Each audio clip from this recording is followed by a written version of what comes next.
기도에 대한 말씀 두 번째 시간입니다. 여러분이 서점에 가셔서 기도에 대한 여러 종류의 책들을 찾은 후에 그 내용들을 잘 정리해 보면은요, 크게 두 부류의 내용으로 나누어지는 것을 발견하게 될 것입니다. 기도가 무엇인가 라고 했을 때 한 부류의 사람들은 기도는 하나님과의 영적인 교제다, 이런 것을 강조하게 됩니다. 그러니까 기도를 통해서 무엇을 얻는 응답의 목적이 있는 게 아니고 기도라고 하는 것 자체를 통해서 영적으로 하나님과 교제하고 대화를 나누고 친밀감을 누리는 것을 기도로 생각하는 것이죠. 또한 부류의 사람들은 기도는 하나님의 뜻을 이루는 방법이다라고 생각합니다. 그렇다면 그 기도에는 분명한 목적이 있는 것이죠. 하나님의 뜻, 그것을 구하고, 그러기 때문에 그런 기도에는 응답이 기대될 수밖에 없습니다. 하나님의 뜻이 이루어지는 것입니다. 그래서 그렇게 기도하기 위해서는 먼저 하나님의 뜻이 담겼던 말씀을 바르게 이해하고 분명한 교리적인 또 신학적인 성경적인 기도를 하는 것이 필요한 것이죠. 그래서 이성을 통해서 기도를 하는 것이 중요하다. 물론 이 두 가지로만 정리할 수는 없지만 크게는 이렇게 두 가지로 나뉘어질 수 있습니다. 첫 번째 것은 좀 더 개인적인 것, 또 기도 자체에 목적을 두는 것, 체험적이고 감정적인 것이 반영되는 반면에, 두 번째는 이성적이고 교리적이고 기도의 목적을 강조하고 바라보는 그런 관점입니다. 그리고 나머지들은 이제 이 두 가지 가운데 어느 정도의 위치에 있겠죠. 여러분은 기도를 어떻게 생각하고 계신지 궁금합니다. 또 여러분이 하고 계시는, 경험하시는 기도의 생활은 어떤 특징을 반영하고 계신지 궁금하기도 합니다. 우리는 어려서부터 기도를 해오고 있지 않습니까? 물론 나중에 예수님을 믿게 되신 분들도 있지만 오늘 설교의 제목이 기도를 배웁시다입니다. 기도라는 형태는 기독교에만 있는 것이 아니고 사실 대부분의 모든 종교에 기도라고 하는 것이 있습니다. 나름대로 방법도 있고 형식도 있고 추구하는 것들이 있습니다. 그렇다면 그 다른 모든 종교들과 과연 기독교의 종교는 같은 것인가 생각해 볼 때 그렇지 않다라는 것을 우리는 확신할 것입니다. 왜냐하면 분명히 성경적인 기도, 하나님의 말씀에 근거한 기도가 우리의 기도가 되어야 되고 그 위에 세워진 것이 기독교이기 때문에 그냥 기도라고 하는 것으로 모든 것을 다 묶을 수는 없는 것이죠. 그러면 기독교만의 참된 기도는 무엇일까? 그것을 바르게 배우면서 기도하는 것이 옳은 것입니다. 그러나 우리들 대부분은 그렇게 기도를 배우면서 시작하기보다는 눈치껏 배워왔고 또 습관적으로 했던 것이 사실입니다. 그래서 오늘 몇 가지 방법을 통해서 저희들이 구체적으로 기도를 배우려고 합니다. 첫 번째, 기도를 어떻게 배울 수 있을까요? 어디에서 배울 수 있을까요? 우리의 신앙의 기준이 되는 가장 중요한 소스, 성경 말씀에서 배우겠죠. 말씀이 기도를 어떻게 제시하고 있는가, 또 말씀 안에서는 어떤 기도들이 있는가, 이런 것을 살펴보는 것이 어쩌면 우리의 절대적인 기준이 될 것입니다. 그 범주에서 벗어나는 것을 우리는 사실 배제하고 조심해야 하는 것이죠. 그리고 두 번째는요, 그런 말씀과 함께 하나님이 시대적으로 사용하셨던 믿음의 사람들이 어떻게 기도했는가, 또 그들이 가르쳤던 기도가 무엇인지도 저희들이 배워보려고 합니다. 그들의 삶은 이미 완성됐기 때문에 그들을 통해서 일하셨던 하나님의 역사를 우리가 부인할 수가 없습니다. 그래서 그들이 기도를 통해서 하나님의 맡겨주신 일들을 성취해갖고 그러한 기독교의 역사로 오늘날까지 이루어진 것을 생각해 본다면 그런 신앙의 선배들을 통해서 저희들이 기도를 또 배우게 되는 것은 굉장히 바르고 중요한 방법일 수 있습니다. 그리고 마지막으로 예수님이 어떻게 기도하셨는가를 우리가 확인함으로써요, 더 분명하게 성경적인 기도, 기독교의 기도를 배울 것으로 기대합니다. 그래서 이 세 가지를 따라서 오늘 말씀을 같이 나눠보겠습니다. 성경은 기도를 어떻게 가르치고 있는가? 기도는 하나님과의 친밀함을 경험하는 것인가? 아니면 하나님의 뜻을 성취하는 수단인가? 기도는 감정적인 것인가? 이성적인 것인가? 이런 내용을 우리가 생각해 보았는데 흥미롭게도요, 성경은 이 두 가지의 견해 모두를 기도로 가르치고 있습니다. 하나님과의 교제이고 또한 하나님의 뜻을 성취하는 것이 기도다. 그래서 그러한 형태의 모든 기도들이 성경 안에 있는데 중요한 것은 이거예요. 그 두 가지의 견해가, 그 중심이 서로 대립되는 게 아니고 하나님 안에서 조화와 균형을 이루는 것입니다. 어느 한쪽으로 쏠리거나 치우치게 될 때에는 잘못된 기도가 나타나게 됩니다. 그래서 만약 우리가 이것을 말씀 안에서 확인하게 된다면 그런 기도가 가장 옳다라는 것을 우리가 확신할 수 있고요. 우리는 분명히 그러한 방법에 따라서 기도를 해야 됩니다. 우리의 삶에 조명을 받으며 균형을 되찾아야겠죠. 그래서 첫 번째, 기도는 하나님과 친밀한 교제를 위한 수단, 하나님과 나누는 영적인 대화이다 하는 부분을 말씀을 통해서 확인해 보겠습니다. 제가 주보에 시편 몇 구절을 함께 기록했는데 우리 그 부분을 같이 한번 보도록 하겠습니다. 시편 18편 1절에서 2절과 6절, 우리 두 부분만 같이 한 목소리로 읽겠습니다. 나의 힘이 되신 여호와여, 내가 주를 사랑하나이다. 여호와는 나의 반석이시오, 나의 요새시오, 나를 건지시는 자시오, 나의 하나님이시오, 나의 피할 바위시오, 나의 방패시오, 나의 구원의 뿌리시오, 나의 산성이시로다. 내가 환난에서 여호와께 아뢰며 나의 하나님께 부르짖었더니 저가 그 전에서 내 소리를 들으시며 그 앞에서 나의 부르짖음이 그 귀에 들렸도다. 시편 18편은 다윗이 지은 시입니다. 근데 6절의 내용만 보아도 그가 하나님께 부르짖고 있다, 또 하나님이 내 소리를 들으셨다, 이런 표현들을 볼 때 기도하는 것을 노래했다는 것을 알 수 있습니다. 다윗은 기도를 통해서 하나님과 대화를 나누고 있고요. 또 처음에 보니까 나의 힘이 되신 여호와여, 내가 주님을 사랑합니다. 이러한 자신의 사랑과 믿음의 고백도 기도를 통해서 표현하고 있는 것을 알 수 있습니다. 그러니까 어떤 목적, 하나님의 뜻, 그것만을 위해서 기도하는 게 아니고 기도를 통해서 하나님과 교제하고 하나님께 자신의 마음을 고백하고 또 심지어 사랑의 고백도 하게 되는 것이 성경적인 기도라는 사실입니다. 마치 옆에 있는 분과 이야기를 하듯이 하나님과 대화를 나누고 있죠. 그래서 하나님과 함께하는 것을 기도를 통해서 경험하고 그 자체를 기뻐하고, 그래서 자신의 감정과 생각을 하나님께 표현하고 있습니다. 6절에 볼 때 하나님께 내가 부르짖었더니 그 부르짖음이 그 귀에 들렸도다 하는 구절을 볼 때도 그가 기도 중에서 열정을 가지고 어떤 부르짖는 형태의 기도를 드렸다는 것을 알 수 있습니다. 그래서 성경에 나타난 기도를 보게 되면은요, 부르짖는다, 통회한다, 갈망한다, 열망한다, 이러한 표현들이 많이 사용되고 있습니다.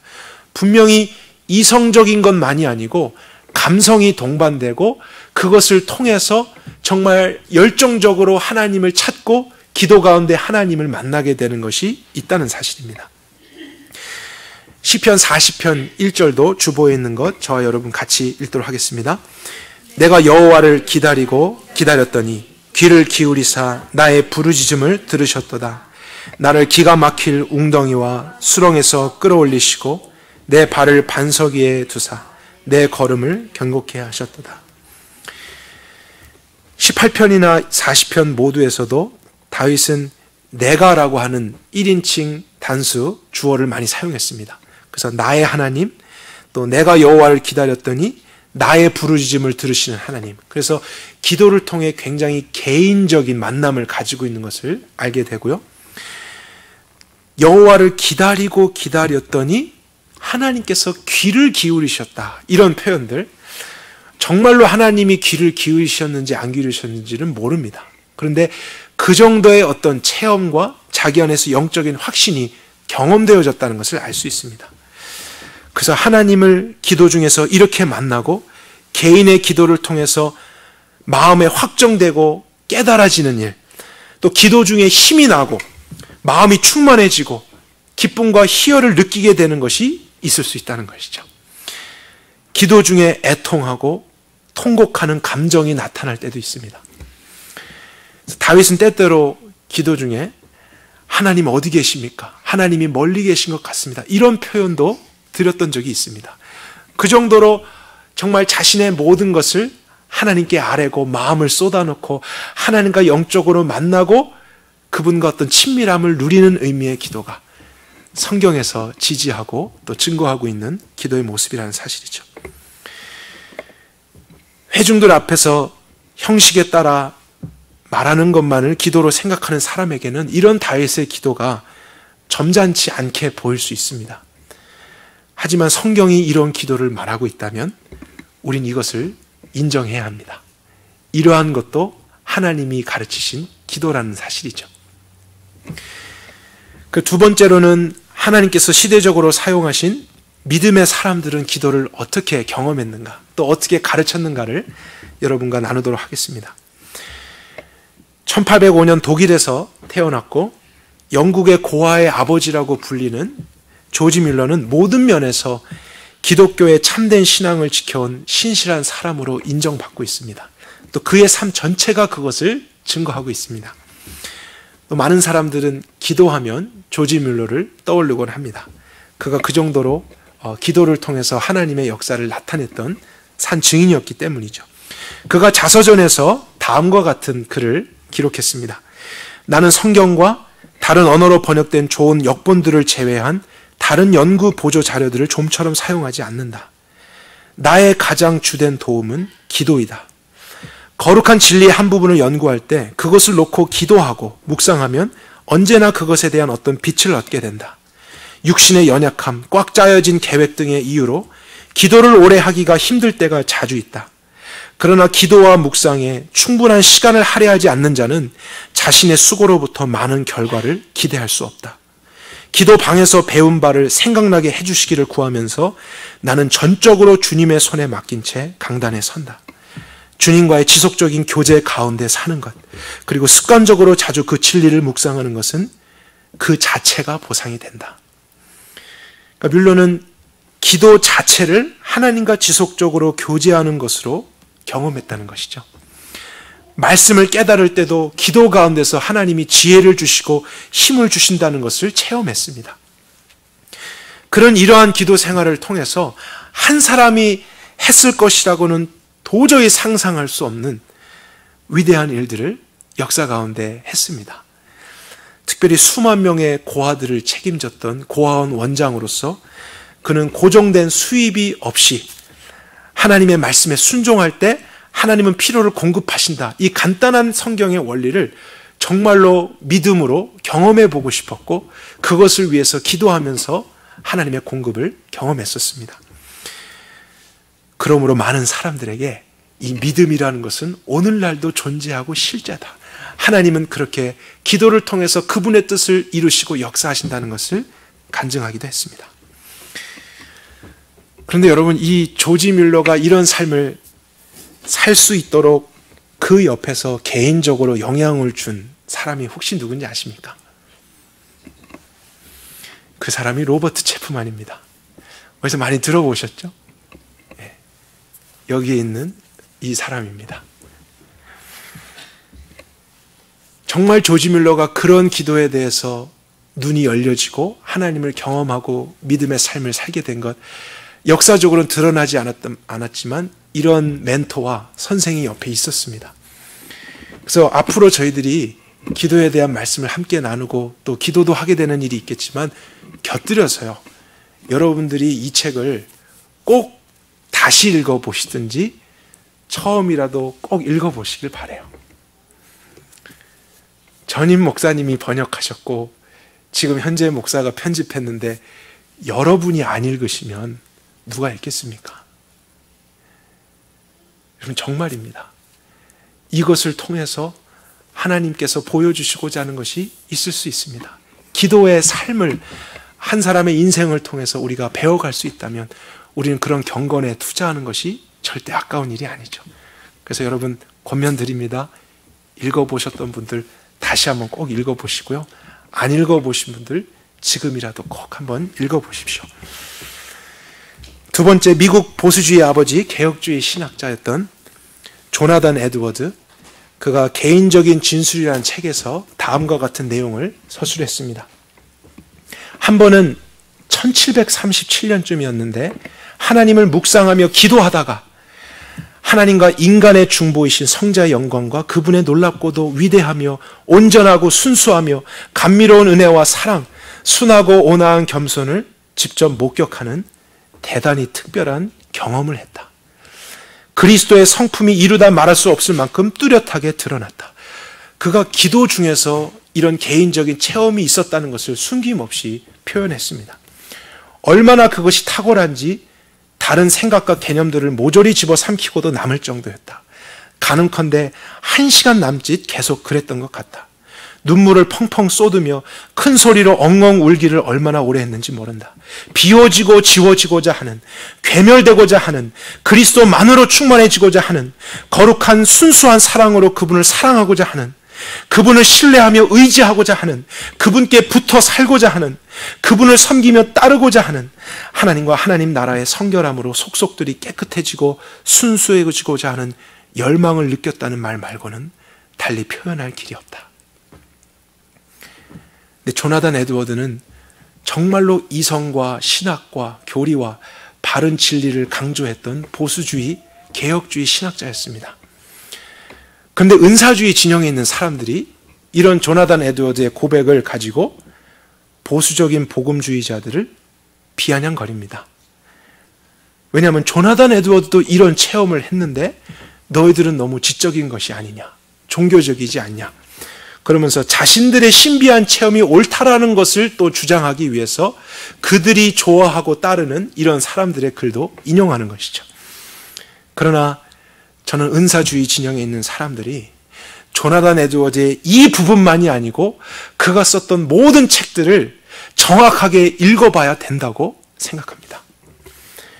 왜냐하면 그는 잘못되고 거짓된 체험이 무엇이고 바른 교리 없이 감정에 치우치는 현대의 기독교의 문제점들을 날카롭게 지적하기도 했기 때문입니다.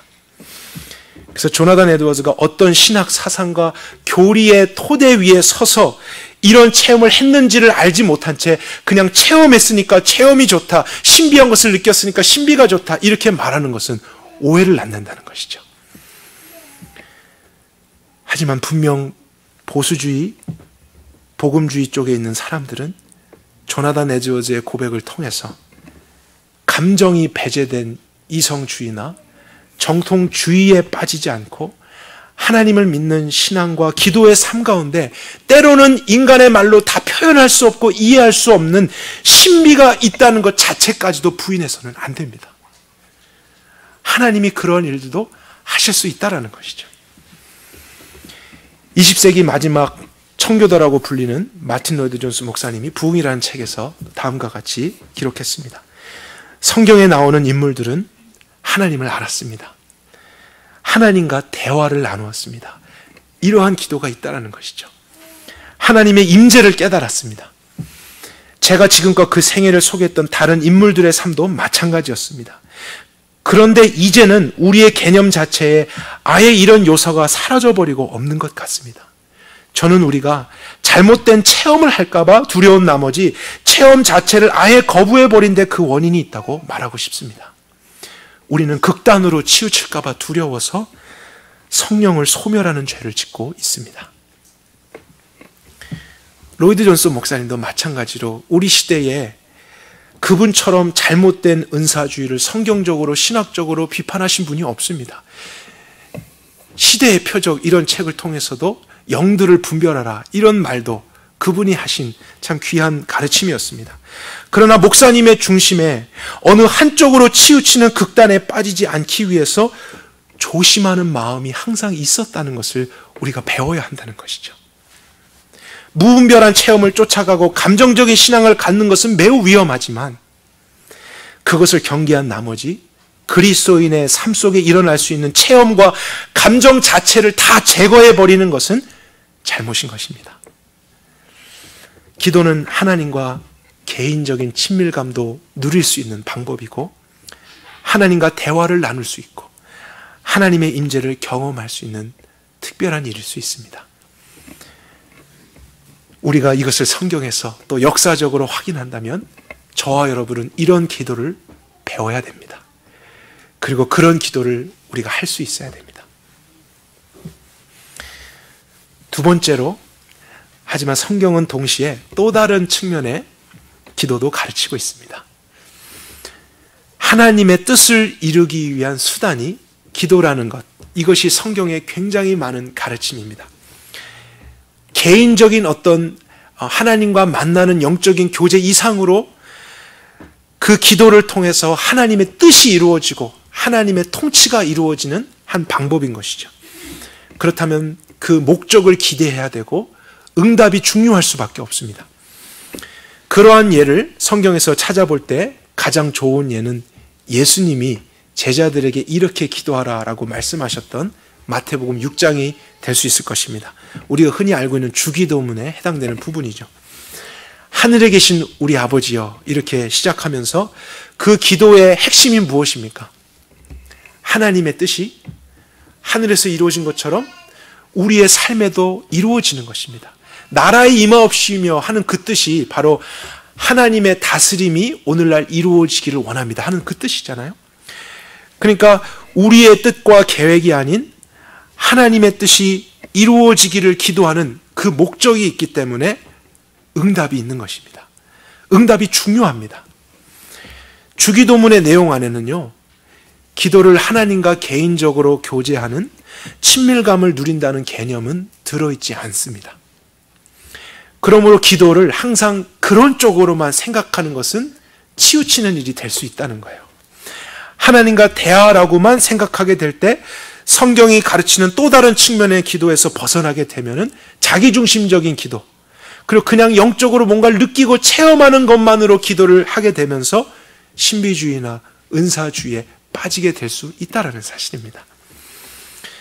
바울도 다른 교인들에게 기도를 부탁할 때 이런 말들을 했습니다. 골로새서 4장 3절에 또한 우리를 위하여 기도하되 하나님이 전도할 문을 우리에게 열어주사 그리스도의 비밀을 말하게 하시기를 구하라. 내가 이것을 인하여 매임을 당하였노라. 그래서 바울은 성도들이 기도할 때에 하나님이 바울과 그 사역팀들에게 맡겨주신 일이 어떠한 상황에도 중단되지 않고 성취될 수 있기를 부탁했습니다. 왜냐하면 그것이 하나님의 뜻이기 때문이죠. 그러한 어려움과 도전이 있을 때 우리는 포기할 수 있고 연약함 때문에 넘어질 수 있지만 하나님의 뜻을 기도함으로써 그럼에도 불구하고 이루어지도록 우리를 위해서 꼭 기도해 주십시오. 그러면 그 기도에 대한 응답이 있게 되는 것 아니겠습니까? 하나님께서 그렇게 기도하니까 반드시 또 역사하시지 않겠습니까? 그래서 기도는 하나님의 목적을 이루게 되는 수단일 수 있고 반드시 하나님 중심의 기도를 드리는 것이 옳은 것입니다. 그것이 성경적인 기도입니다. 이런 기도를 드리기 위해서는 먼저 선행되어야 하는 것이 있는데 성경 안에서 나타난 하나님이 어떤 분이시고 하나님의 뜻이 무엇이라는 것에 대한 진리의 지식이 필요한 것이죠. 그래서 기독교의 기도는 반드시 이성이 필요합니다. 그냥 무아지경 속에서 뭔가를 더듬어 찾듯이 체험하듯이 하는 그런 기도, 방향이 없는 기도는 기독교의 기도가 아닙니다. 성경적이지 않습니다.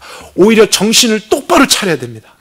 이성적으로 판단하고 생각하고 우리에게 이미 주셨던 하나님의 말씀을 다시 한번 상기하면서 그 원리를 따라 기도하는 것, 말씀을 기도하는 것, 말씀 안에서 기도하는 것, 말씀을 통해서 기도하는 것, 이것이 하나님의 원하시는 기도라는 것이죠. 그러기 위해서 정말 바른 교리를 더 배우고 배우게 된 것을 기도하게 되고 그것의 응답을 경험하게 되는 것이 기독교인 것입니다. 기독교의 기도가 하나님을 경험하고 영적인 교제를 나눈 신비한 측면이 있지만 말씀의 범주에서 벗어나게 되면은 또 다른 극단에 빠질 수 있다는 것입니다. 말씀의 원리가 우리 생각 속에 있지 않으면요, 우리는 어떠한 일을 만났을 때 순간적으로 생각나는 것과 느낌을 기도하게 될 수밖에 없습니다. 우리는 그런 사람들입니다.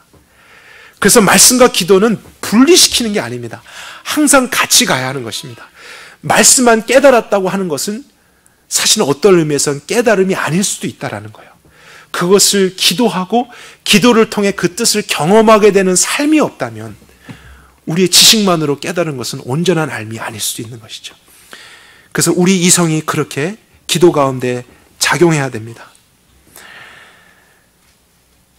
다른 종교들처럼 무지의 심연과 침묵이 지배하는 초의식 상태에 빠져드는 것은 성경에서 가르치는 기도가 아니고요. 여러분들이 처음부터 마지막까지 한번 살펴보세요.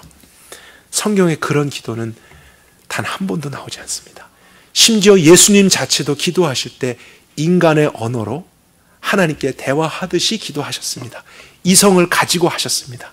성경의 원리에 따라 기도하셨습니다. 그렇다면 저희들도 기도할 때 그렇게 기도하는 것이 합당한 것이죠.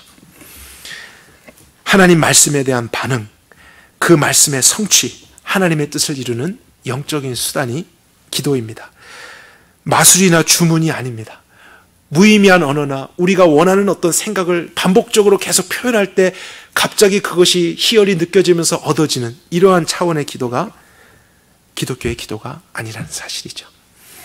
침묵기도, 향심기도, 관상기도, 문형기도와 같은 심리적인 효과를 추구하는 것이 우리의 기도가 되어서는 안 될 것입니다. 우리는 정확하게 우리의 말로 하나님의 말씀의 원리를 따라서 표현하고 하나님의 뜻을 구했으니 기억하십시오. 응답을 꼭 기대해야 됩니다. 응답이 있을 수밖에 없는 것이 우리의 기도가 돼야 됩니다. 그리고 그렇게 응답을 받을 때 여러분 경험하셨잖아요. 우리의 마음에 얼마나 격려가 됩니까? 기도가 얼마나 중요하다는 것을 깨닫게 됩니까? 그래서 더 하나님과 친밀함 속에 들어가고 그 안에서 또 하나님의 뜻만을 구하게 되고 이러한 삶이 그리스도인의 삶이라고요. 이와 같이 성경적인 기도, 기독교의 기도는 조화와 균형이 필요한 것입니다. 이것은 신비주의다. 이것은 이성주의다. 한쪽의 극단으로 치우치는 것은 잘못입니다. 그래서 우리가 이러한 내용들을 통해서 어느 한쪽에 조금 기울어지거나 치우친 것이 있다면 영적으로 그 균형을 잡으면서 우리도 성경적으로 기도하게 되는 일이 있기를 원합니다. 마지막으로 오늘 본문에 돌아와서 예수님이 어떻게 기도하셨는지를 살펴보도록 하겠습니다. 성경의 어떤 인물이나 역사상 신앙의 위인들보다 예수님이 어떻게 기도하셨는가를 확인할 때 우리는 가장 분명한 기도의 기준을 가질 수 있는 거 아니겠습니까? 예수님이 그렇게 기도하신 대로 기도한다면 우리가 가장 정확한 기도를 하나님 앞에 드릴 수 있을 것입니다. 누가복음 22장 39절입니다. 예수께서 나가사 습관을 쫓아 감난산에 가시매 그의 제자들도 그를 쫓았더니 그곳에 이르러 저에게 이르시되 시험에 들지 않게 기도하라 하시고 저희를 떠나 돌 던진 만큼 가셔서 무릎을 꿇고 기도하셨다. 먼저는 예수님이 습관을 쫓아서 감람산이라고 하는 곳에 가서 기도하신 내용이 우리에게 중요한 사실입니다. 그 뜻은 예수님은 시간을 정해놓고 습관적으로 기도하시는 삶이 있었다는 것입니다. 그리고 감람산이라고 하는 곳에서 자주 기도하셨는데 예수님은 기도하실 때에 특별한 장소도 정해놓고 기도하셨었습니다. 그만큼 기도를 중요하게 여기셨다는 것이죠. 예수님이 만약 영광스러운 모습으로 하나님 보좌 우편에 계신 상태였다면 기도하지 않으셨을 것입니다.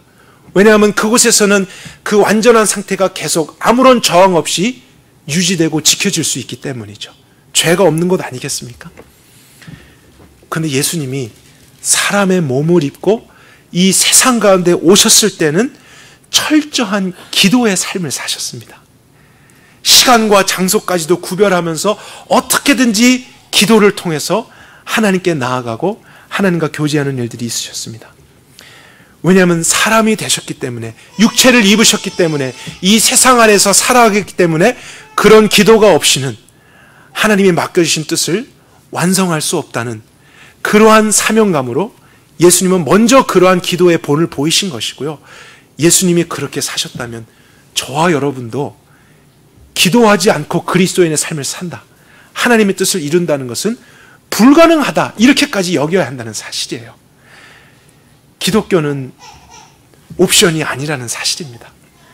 기도를 좀 더 많이 하는 그런 수준이 아니고 우리는 기도를 하지 않으면 빼앗기고 죽임을 당하게까지 될 수 있습니다. 이 세상에 우리를 내버려 두지 않을 것이고 하나님의 뜻에서 저절로 멀어지게 될 것입니다. 그래서 습관적으로 그렇게 장소까지 정해놓고 기도하는 이런 삶을 예수님을 통해서 보게 되고요. 또 예수님이 무릎을 꿇고 기도하셨다는 것도 이 본문 안에 나타나 있습니다. 물론 이러한 자세만으로 기도하는 것은 아니겠지만 기도할 때에 하나님 앞에서 겸손하게 또 하나님을 의지함으로써 기도하셨던 이런 모습, 그래서 우리도 무릎을 꿇고 기도한다는 것이 굉장히 성경적이라는 것을 확인할 수 있죠. 기도의 내용을 보겠습니다. 42절, 아버지여 만일 아버지의 뜻이거든 이 잔을 내게서 옮기옵소서. 그러나 내 원대로 마옵시고 아버지의 원대로 되기를 원하나이다. 이 구절을 자세히 보면요, 예수님이 이 잔을 내게서 옮기시옵소서 하는 표현을 하고 있는 것을 알 수 있습니다. 이것이 지금 이 상황 가운데서 예수님 안에서 원하는 어떤 뜻이었습니다. 만약에 가능하다면, 아버지의 뜻이라면 옮겨지기를 바라지만 그러나 결국에는 내 원대로 마옵시고 아버지의 원대로 되기를 원합니다. 아버지의 뜻을 구하는 기도죠. 그러니까 예수님도 육신을 입고 와서 이러한 하나님의 뜻과 나의 뜻이 충돌하는 것을 경험하셨다는 것을 우리가 확인하게 됩니다. 그러나 그 가운데서도 나의 원하는 것을 그냥 끝까지 요청하고 주실 때까지 강청하는 이런 기도가 아니라요, 그런 것을 표현할 수 있지만 그 가운데서 여전히 하나님의 뜻이 하나님의 원대로 되어지기를 구하는 것, 이것이 기도의 가장 중요한 핵심이라는 것을 알게 됩니다. 예수님은 무아지경 속에서 아무도 알아들을 수 없는 그런 기도를 하신 게 아니죠. 철저하게 성경에 나타난 원리대로 기도하신 것 아니겠습니까? 하나님의 나라를 구하신 거잖아요. 의미 없는 말들을 반복하신 게 아니고 신비한 체험을 기도 속에서 추구하려고 하신 것이 아니었습니다. 오히려 더 정신을 차리고 이성적으로 기도하셨고 하나님의 뜻을 구하셨습니다. 그럴 때 하나님은 이 기도를 통해서 하나님의 뜻을 또한 성취해 주셨던 것이죠. 저는 오늘날 교회와 우리의 삶 속에 이런 기도가 회복되어야 된다고 믿습니다.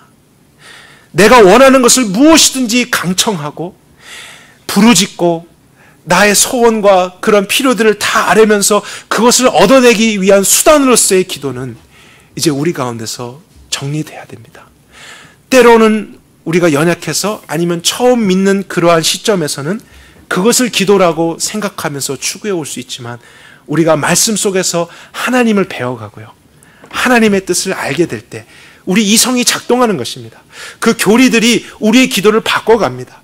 그래서 더욱더 올바르고 하나님이 응답하실 수밖에 없는 기도를 우리로 하여금 드리게 하는 것이죠. 여러분, 그렇게 기도하려면요, 생각해야 됩니다. 우리의 이성을 놓고 기도하면 안 됩니다. 정신을 차리고 필요하다면 성경을 펴놓고도 기도해야 됩니다. 그리고 말씀 안에서 말씀을 기도하고 하나님의 뜻을 확인하는 가운데 이 상황에 이것이 나의 뜻일까? 하나님의 뜻일까? 이런 것을 질문하면서 하는 그러한 기도들. 그럴 때에 분명히 우리의 연약함이 있어서 그런 것을 표현할 수는 있지만 마지막에는 우리도 그러나 내 뜻대로 마옵시고 아버지의 뜻대로 되기를 원합니다. 이런 기도를 드리게 될 때요, 우리 삶 속에 실질적으로 역사하시는 하나님을 경험할 수 있다고요. 그것이 기독교입니다. 그런 영적인 도구로서 저와 여러분들에게 주셨는데 우리가 그것을 기도하지 않는다면 누가 기도하겠습니까? 그리고 반드시 기억해야 될 것은요, 예수님도 나의 뜻과 하나님의 뜻에 대한 어떤 상충됨이나 갈등이 있을 때 그것을 그냥 생각만 하신 것이 아니라는 것입니다. 기도했다는 것이 중요합니다. 저와 여러분의 삶 속에서도 어떠한 일이 있을 때 우리 안에서 여러 가지 생각들이 교차할 때가 있잖아요. 근데 그럴 때 그냥 생각만 하고 고민만 하지 마십시오. 그것에 대해서 사람을 찾아가고 조언만을 구하는 게 아니라요, 기도해야 된다고요. 그러한 상황에서 기도를 하며 하나님의 뜻과 그분의 응답을 간구하게 될 때 하나님이 그 갈등의 현장에 우리의 복잡한 생각과 상황 가운데 역사하십니다. 그분의 통치가 이루어지는 거예요.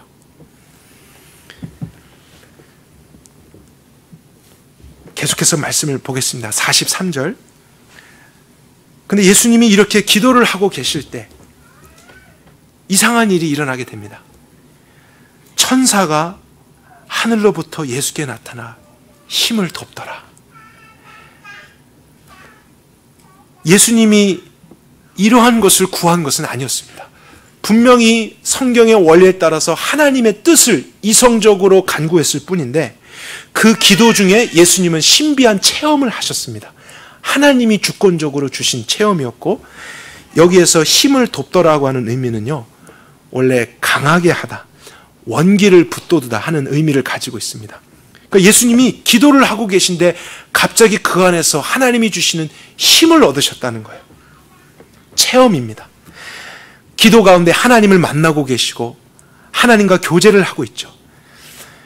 이런 체험을 기도하는 것은 아닌데 예수님도 기도 중에서 하나님이 주시는 체험을 했다면 그것이 성경에서 가르치는 기도라고 우리가 어떻게 부인할 수 있겠습니까? 올바른 기도를 드리고 성경적인 기도를 드리고 말씀 안에서 기도하며 하나님의 뜻을 구하고 있었는데 하나님이 때로는 우리 안에서 기쁨을 주시고 확신을 주시고 체험을 주시고 때로는 통회하게 하시고 우리의 생각이 맑아지고 정리되고 그런 일들이 내면 안에서나 개인적으로 일어날 수도 있는 것입니다. 그런 것이 일어난다고 해서 다 신비주의가 아니고요, 우리 기독교인의 삶 속에 그런 신비의 요소들은 여전히 있을 수도 있는 것입니다. 그것을 추구하는 것은 아니지만 하나님이 그것을 또한 허락하셨을 때 우리의 기도는 굉장히 강렬해질 수 있고 더 열정적으로 드려질 수 있습니다. 그리고 44절도 볼까요? 예수께서 고뇌 속에서 더욱 간절히 기도하시니 그의 땀이 땅에 떨어짐에 큰 핏방울과 같았더라. 예수님은 분명히 이성적으로 인간의 언어로 하나님께 기도를 드리고 계셨는데 이성만이 아니고 고뇌 속에서 간절하게 기도하다, 이런 것들은 다 감정적인 표현 아니겠습니까? 마태는 심지어 내가 심히 고민하여 죽게 되었으니 하는 표현까지 사용했습니다. 그러니까 예수님은 기도 안에서 감정적으로 그의 마음을 쏟아내고 강렬함으로 하나님 앞에 열정으로 어떻게 보면 부르짖는 기도도 드리셨다는 것을 우리가 확인하게 됩니다. 그러니까 저희들의 기도도요, 이러한 형태의 모습들이 나타날 수 있는 것을 부인해서는 안 됩니다. 감정이 있을 수 있습니다. 때로는 눈물이 날 수도 있고 기쁨이 있을 수 있고, 그러나 그런 모든 것을 통해서 결국에는 하나님의 뜻이 이루어지고 그분의 말씀의 성취를 경험하게 된다면 우리는 성경적인 기도, 기독교의 기도를 드리고 있는 것입니다. 예수님은 이성주의에 빠져서 형식적이며 종교적인 판에 박힌 기도를 드리시지 않으셨습니다. 그렇다고 감정과 체험을 추구하는 기도를 드리신 것도 아니었습니다. 철저히 하나님 중심적인 기도였지만 개인적인 기도를 드리셨고요, 이성적으로 말씀의 원리를 따라 기도하셨지만 감정과 열정이 있는 기도를 드리셨습니다. 기도 가운데 하나님이 주권적으로 허락하시는 신비한 체험도 있으셨습니다. 예수님께서 이러한 기도를 우리에게 보여주셨다면 모든 그리스도인들, 저와 여러분들은 안전하게 이 범위 안에서 기도하는 것이 옳습니다.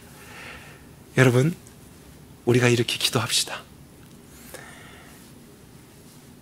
아마 저와 여러분들 오늘 이 말씀을 통해서 어떤 분들은 기도하실 때 성경책을 펴놓고 이성적으로 말씀을 기도하고 형식과 원리에 따라서 하나님의 뜻을 구하는 것만 기도로 생각하시며 기도하고 계신 분도 있을 수 있습니다. 그런 쪽으로 좀 더 치우쳐 계신 분도 있을 수 있습니다. 그렇다면 오늘 예수님의 기도를 본받으셨어요. 성경이 가르쳐주고 있는 기도의 모습을 우리가 배워서 때로는 목적만을 위해서가 아니고 기도 자체를 통해서 하나님과 교제하고 그분께 내 마음을 고백하고 친밀함을 경험하게 되는 그런 기도도 여러분의 삶 속에 있게 되기를 원합니다. 살아계신 하나님과 대화하는 그것도 기도의 일부분이기 때문이죠. 우리도 그런 것을 경험하는 것 아니겠습니까? 꼭 목적만을 위해서 기도를 드린다는 것이라면 어떤 아버지와 아들이 있을 때 대화가 한마디도 없습니다. 왜냐하면 바라는 것도 없고 지금 필요한 것도 없기 때문에 서로 말을 안 하는 거예요. 그거보다 어색하고 힘든 상황이 어디 있겠어요? 아버지와 자녀인데 꼭 무엇이 필요할 때만 말하는 것입니까? 목적을 성취하기 위해서만 대화하는 거 아니잖아요. 때로는 그런 것이 없이도 관계 때문에 우리의 모든 삶을 나눌 수 있고 표현할 수 있고 서로 그렇게 교제할 수 있는 것처럼 우리가 기도한다고 하는 것을 꼭 어떠한 목표를 위해서 하나님의 뜻만을 위한 성취로만이 아니라 그 기도를 통해서 하나님과 영적으로 교제하고 친밀감을 누리게 되는 요소를 기억해야 될 것입니다. 반대로 우리 중에 어떤 분들은 기도하면은 감정을 쏟아내고 열정적이고 하나님과 교제하는 것만을 생각하시는 분들이 있을 수도 있습니다. 또 그런 기도를 많이 더 경험해 보셨던 분들이 계실 수도 있겠죠. 그럼 그런 분들도 오늘 예수님의 기도를 본받으셔서요, 성경의 가르침을 따라서 더 이성적으로 기도하실 수 있게 되기를 원합니다. 여러분들이 정신을 바르게 차리시고 필요하다면 기도하기 전에 성경을 펴서 그 원리들을 확인해 보시고 바른 교리들을 묵상하는 가운데 기도하는 법을 배워가실 수 있길 바라요. 그냥 내가 원하는 것만을 기도한다 이렇게 습관적으로 가시지 마시고 혹시 내가 그쪽에 좀 치우쳐 있는 것 같다. 하나님의 뜻을 바르게 구하는 것이 성경적으로 필요한 것이고 이성의 작동이 필요한 것이 기독교의 기도라면 주님 나에게 그런 기도를 가르쳐 주십시오 하는 마음 가운데 여러분의 기도가 균형을 잡으실 수 있기를 바랍니다. 뜨겁게 열정적으로 기도하는 것만이 중요한 것은 아닙니다. 하나님께 큰 목소리로 기도를 한다고 해서 하나님이 그것을 더 크게 들으신다는 보장은 없습니다. 어쩌면 가장 중요한 것은 하나님이 원하시는 뜻을 바르게 구하는 것이죠. 때로는 그것이 작은 목소리로 드려지는 기도가 될 수도 있습니다. 그러나 그것을 위해서는 우리가 먼저 성경을 알고 말씀 안에서 기도하는 것이 필요한 것이죠. 그리고 그러한 기도를 드릴 때 우리는 응답을 기대할 수밖에 없기 때문에 그 응답이 올 때까지 하나님의 뜻을 강청하고 기도하는 삶을 살 수 있습니다. 여러분이 어느 쪽에 있든지 오늘 이 말씀의 조명을 따라서 바른 기도를 드리실 수 있길 바라고요. 여러분 가정 안에서도 또 우리 공동체적으로도 이런 하나님이 가르쳐 주신 기도의 원리를 따라서 그렇게 기도를 시작할 수 있기를 바랍니다. 제가 마지막으로 권면하는 것은 성경적인 기도가 이런 것이구나, 기독교의 기도가 이런 것이구나 하고 우리가 그냥 돌아가는 게 아니라요, 기도를 할 수 있기를 바랍니다. 기도합시다. 우리에게 가르쳐 주신 대로 배운 대로 기도합시다. 하나님께서 우리 교회를 또한 기도하는 교회로 이끌어 주시기를 원합니다. 함께 기도하겠습니다.